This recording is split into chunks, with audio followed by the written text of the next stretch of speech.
Hello everyone, welcome to Art webinar.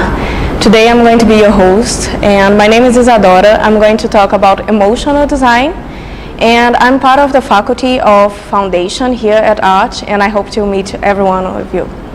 So emotional design, what it is and how you can use it in your daily basis in order to create better projects and in order to sell more and create an empathy with your client. So, emotions and design. What emotion is really related to design? What do you think when you say emotion? Do you think like emotions? We have anger, we have passion, we have love, but usually we don't relate this kind of feelings with products, with something that we are used in your daily basis. So, for example, I bet all of you love your cell phone. This is an emotion that you have towards a product, towards a feeling, towards a real life object. So sometimes we have this kind of feeling, but we don't understand how we get to love something. How do we get to love a product itself? So for that, we need to comprehend what is going to a product. So how do we understand these emotions and these different levels in a product itself? So what makes a product? We have three main factors. We can define a product based on its function, or meaning like how the product it works. You can relate a product based on the shape of the product itself and towards its meaning. On this slide that we have right now,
so this was the concept, this was the meaning of the product.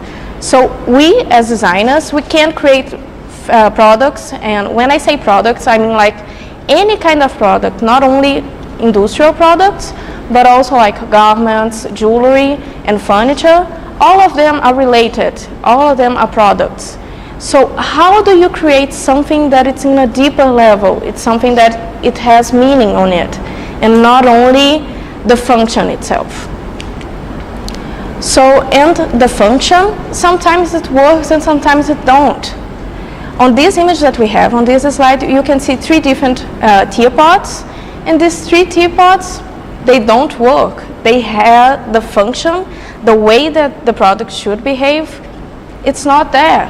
So that's why we think that these products are strange, they are different, and it gives us a different feeling about it, and it's about that, like the function.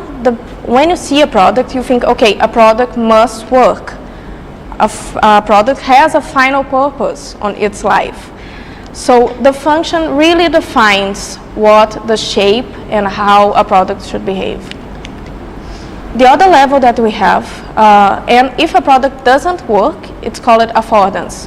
When you see a product and you see if it's going to work or not, you have this kind of sensation based on the shape of the product itself.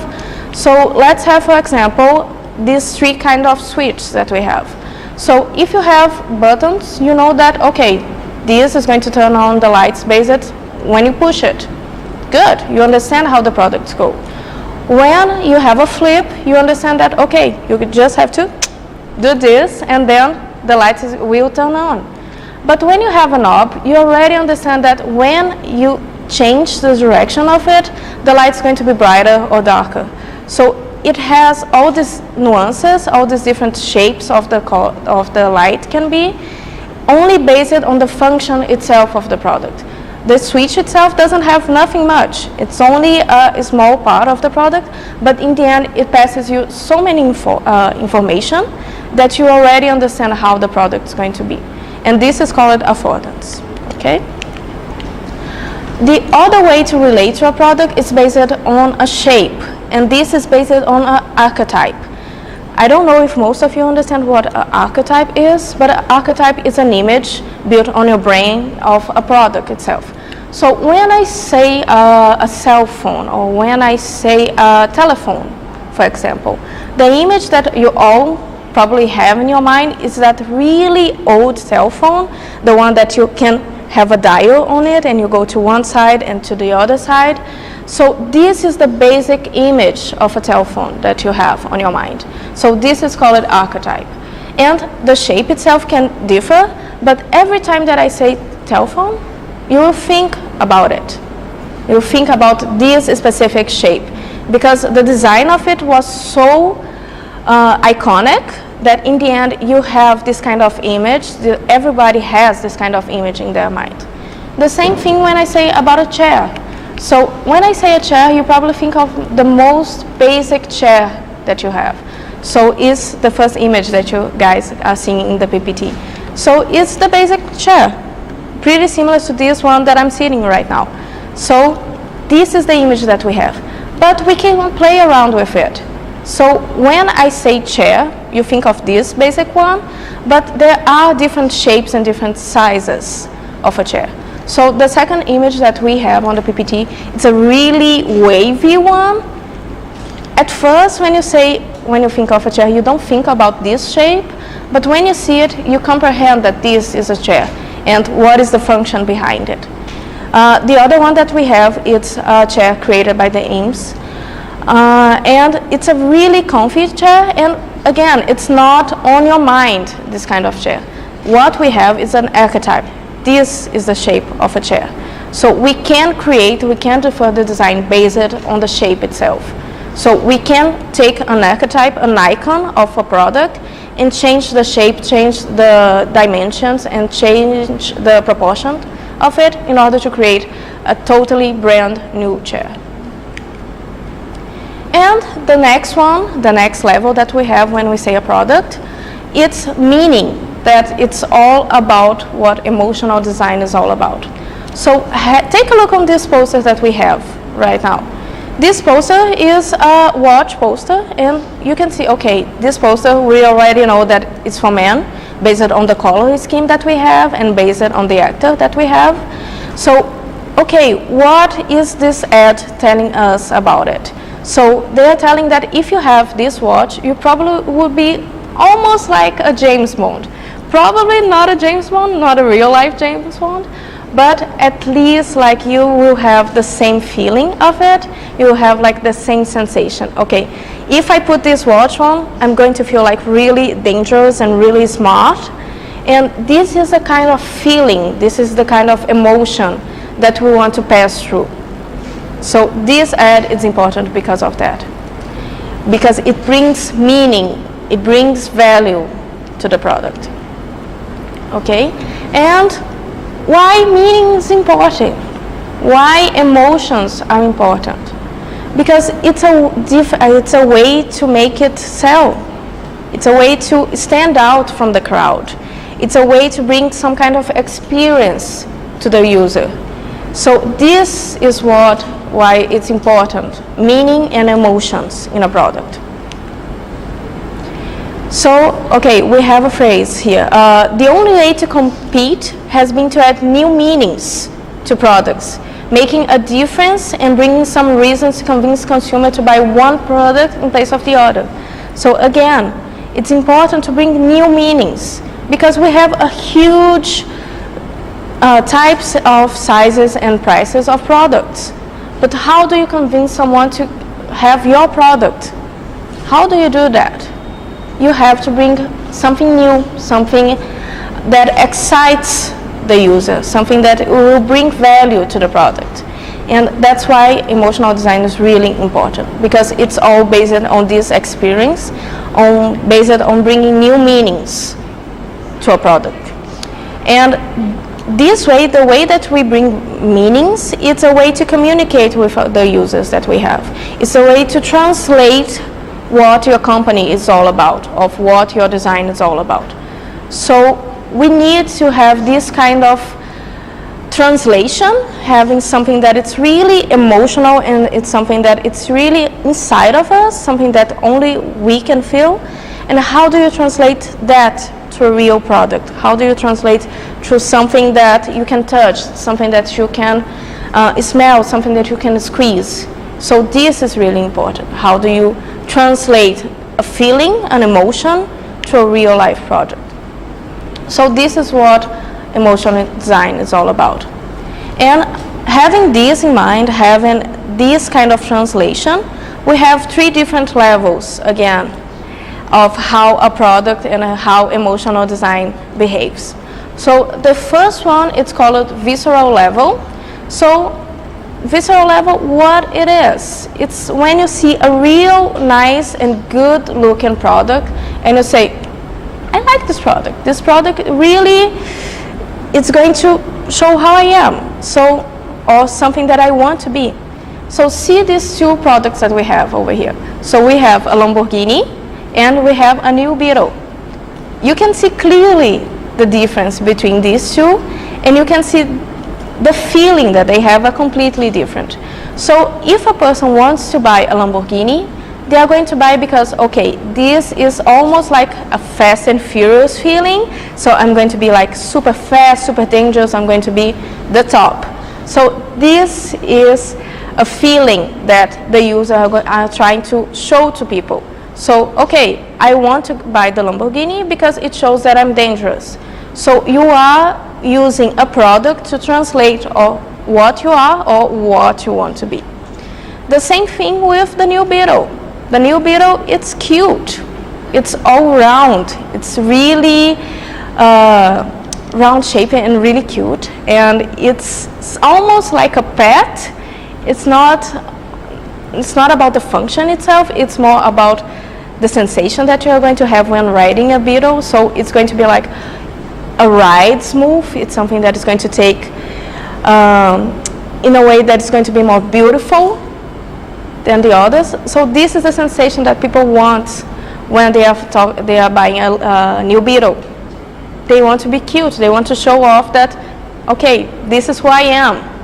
This is who I want to be. I want to be something that it's really small and nice.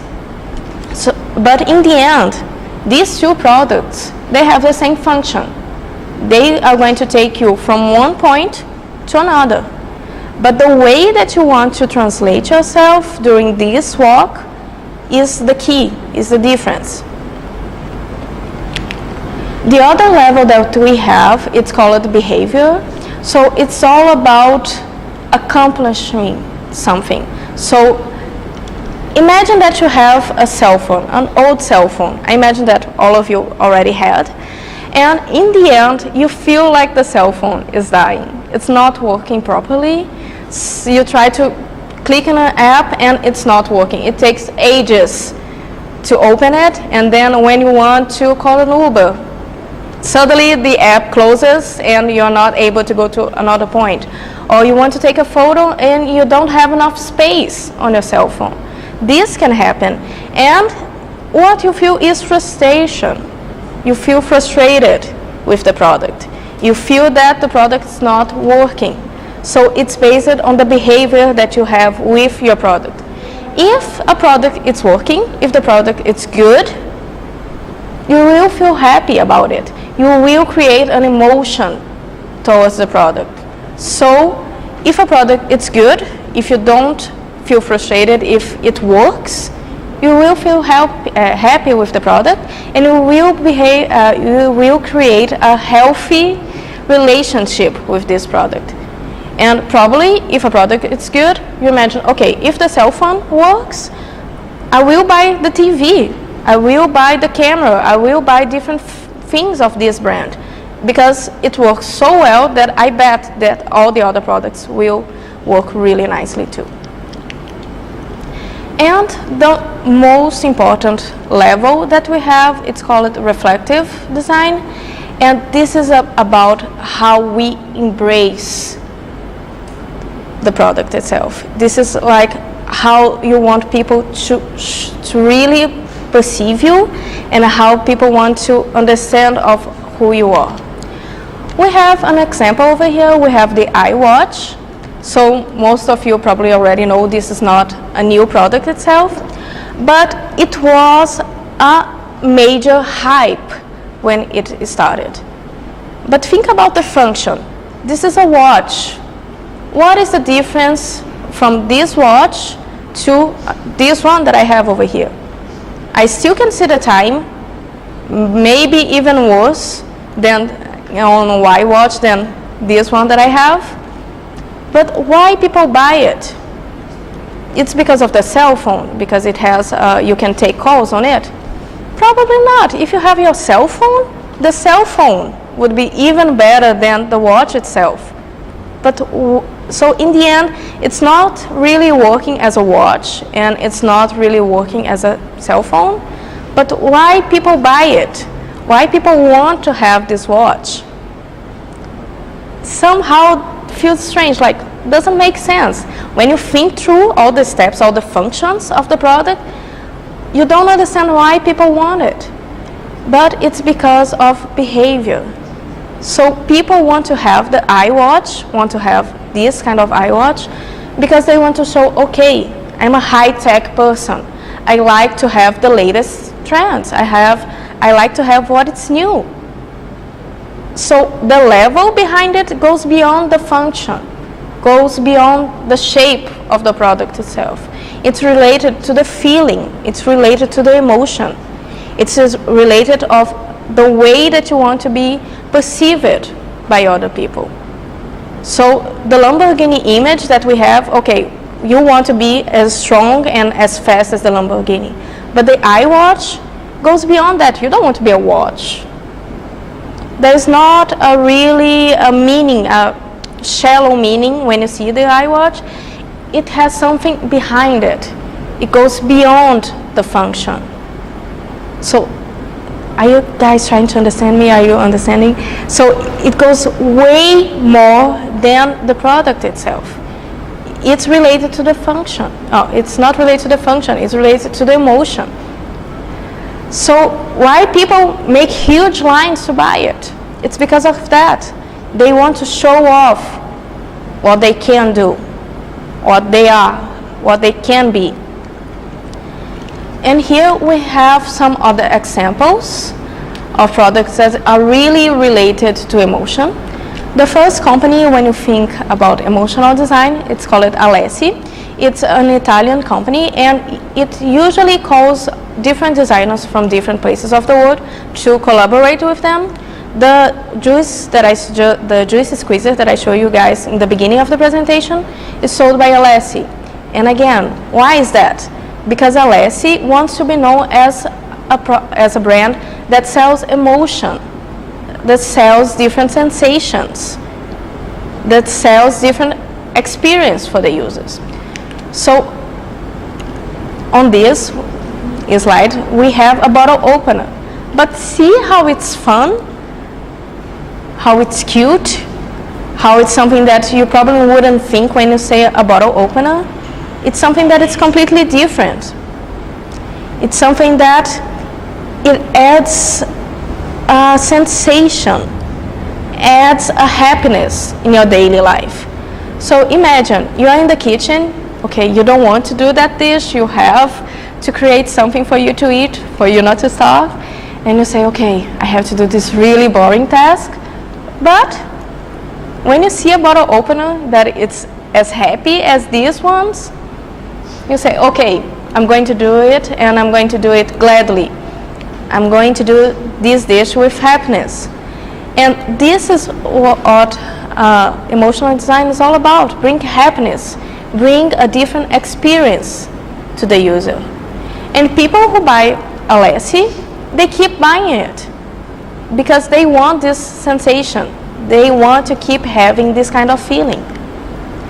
See these two images that we have over here on our PPT. The one that we have over there is a teapot, and this teapot, it has a little bird on top of it. So every time that the water is hot, the whistle blow, it's similar to a bird singing. So, okay, they saw the function of the teapot itself and said, okay, how we can bring emotion, how we can bring a sensation, a new feeling to it. So then they said, okay, the sound, something that it's not related to the product itself when you think about it, the sound itself gives a different vibe.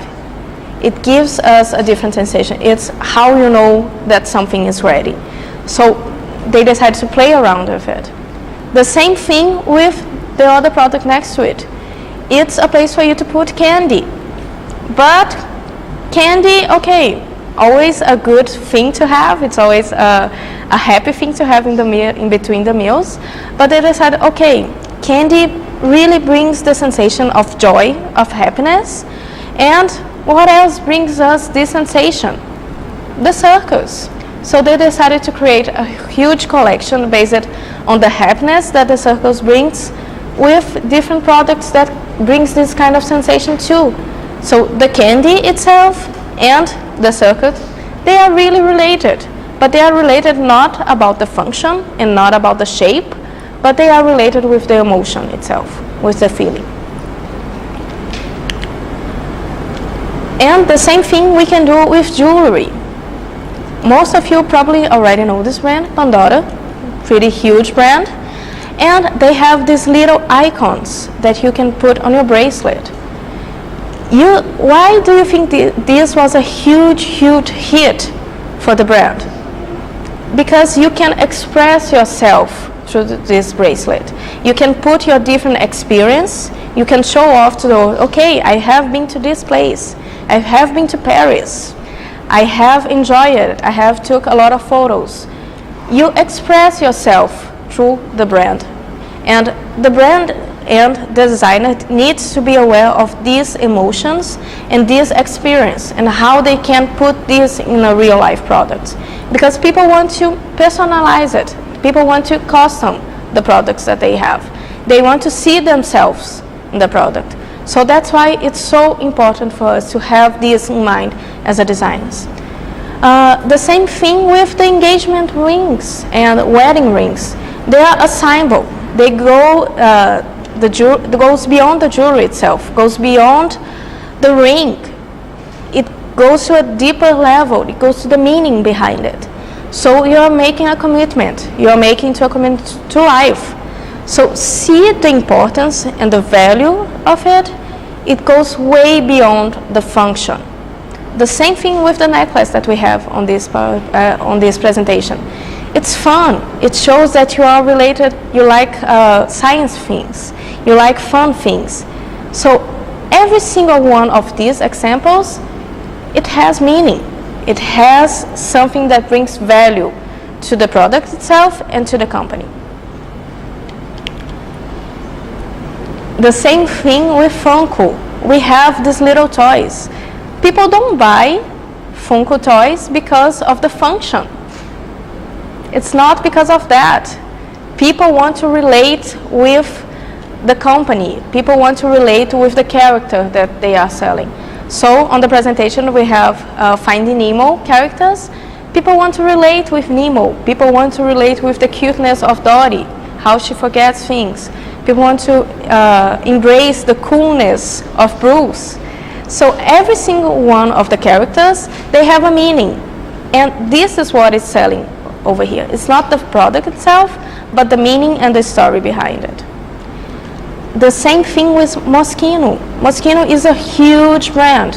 And what they are selling, it's not the color of the clothes, it's not like the fashion itself, it's about the story behind it. So they made a collection based on McDonald's. They didn't use the McDonald's itself, but you can see clearly.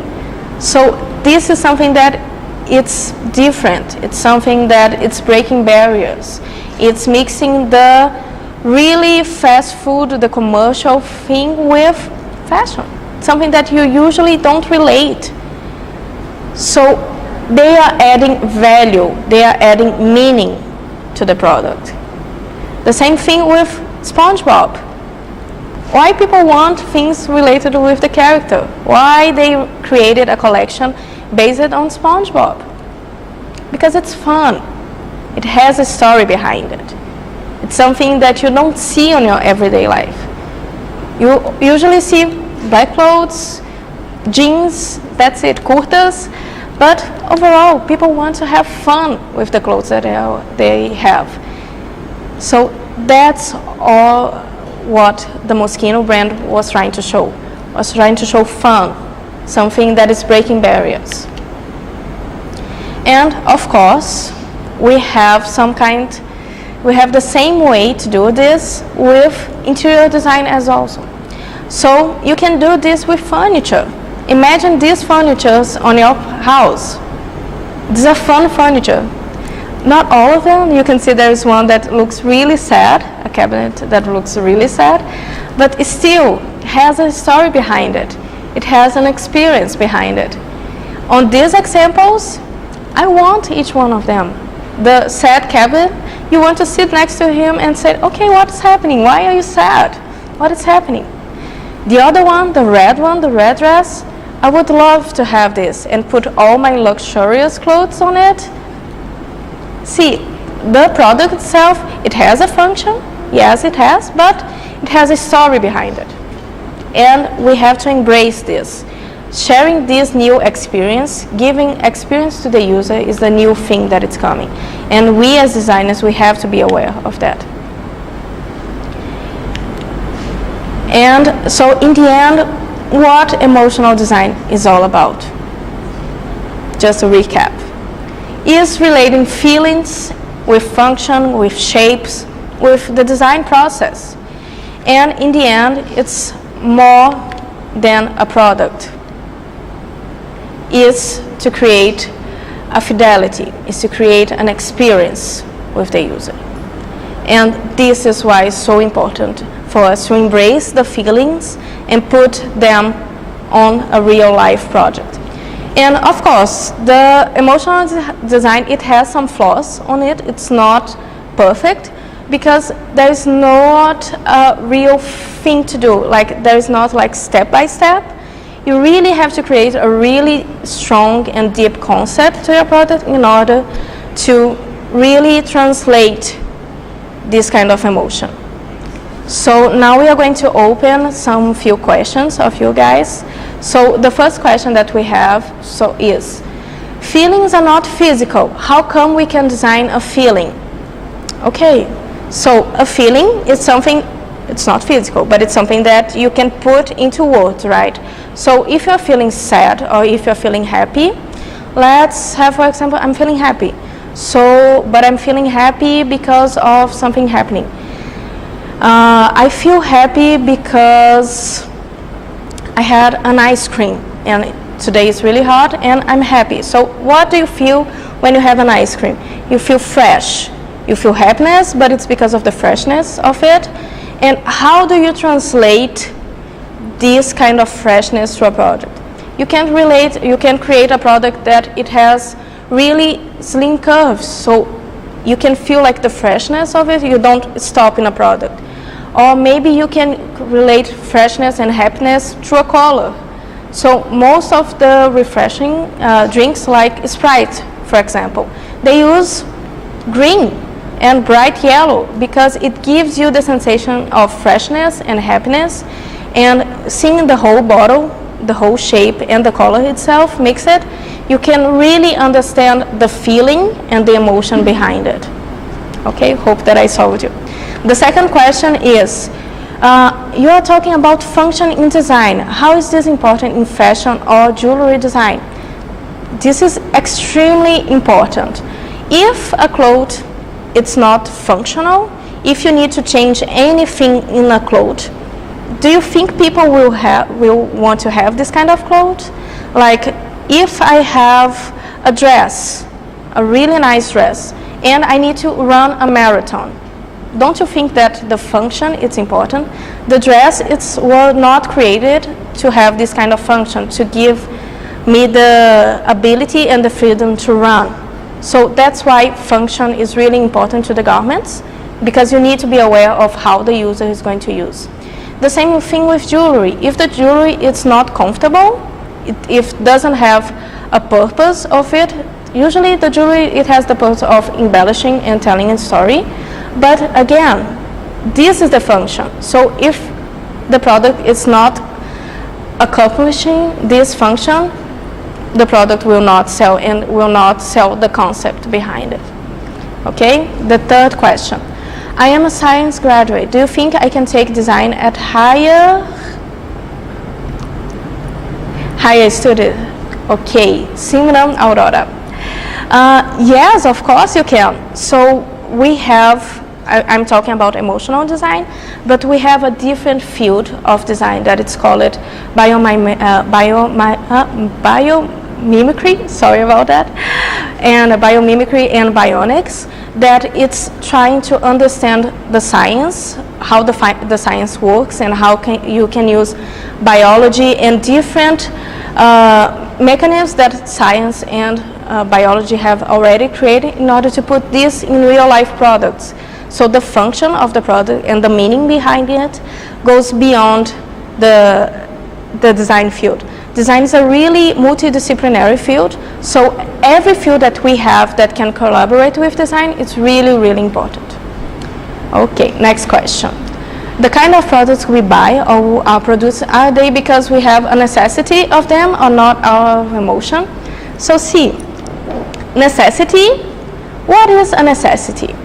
Do you really, really need a new cell phone to survive? Like, you are going to die if you don't have the cell phone, this new iPhone. I don't think so. The necessity is a really strong word. Necessity, usually in design, is something that we create. Designers create the necessity. Because to a human being, what we need actually to survive is, we need a safe place to live, we need water, we need air, and some kind of food. But do you need a specific brand to live? No, you don't. So the necessity we create as designers. We say to people, see, you have this awesome brand, but you need more. So we create this kind of feeling, this kind of urgency to have a new product. Okay? So next question, can you explain how design is important in our daily life? Of course I can, but it's going to be hard for me to explain how important, because it's so important, the design in a daily life. Let's take, for example, let's see, a spoon. Something that is really, really common. It's something that we use in our daily basis. And it's something that probably you didn't think that it has design on it. So when you have these really bad plastic spoons and the shape is wrong, and you put it in your mouth, the spoon almost like hurts your mouth. And this is a basic design. And it's something that we can see in our daily life. So if a design of a product is not working, if the function is not working, if the product is, you have to modify at any point, if the pattern that it has on a cloth it's not working, or if the earring that you have, the back part keeps falling, this is not a good design. So you identify bad designs in our daily lives, but we usually don't identify good designs in our daily life. because design is so important, because it shows if a product is working or not. Okay, next question. How to make our design different from others? There's a big competition in design field, so how we can make our design different? This is a very good question. So design is what makes a product different and what make the product stand out. But to design a new product, it's something that it's really complicated, and it's a really huge process, and that involves a lot of research and a lot of different tools and techniques. And here at Arch, we are going to teach you how to do this, because it's really important for you to understand these tools, because it goes beyond the function itself, it goes beyond the aesthetics, the styling. It's a combination of both. It's a combination of the function and the beauty part. And how do you create a concept? How do you embrace both of them in order to create a really strong product? This is a really good question, but it would take me like almost days of webinar to explain to you. Okay? Thank you all for joining us. It was a huge pleasure to have you here, and stay tuned. On this Friday, we are going to have another webinar. So please join us, and through this whole month, we are going to have lots of different topics and it's really special people to say that to you, okay? Please visit our page on facebook.com/arch and be updated with our latest events and latest news, okay? Thank you so much.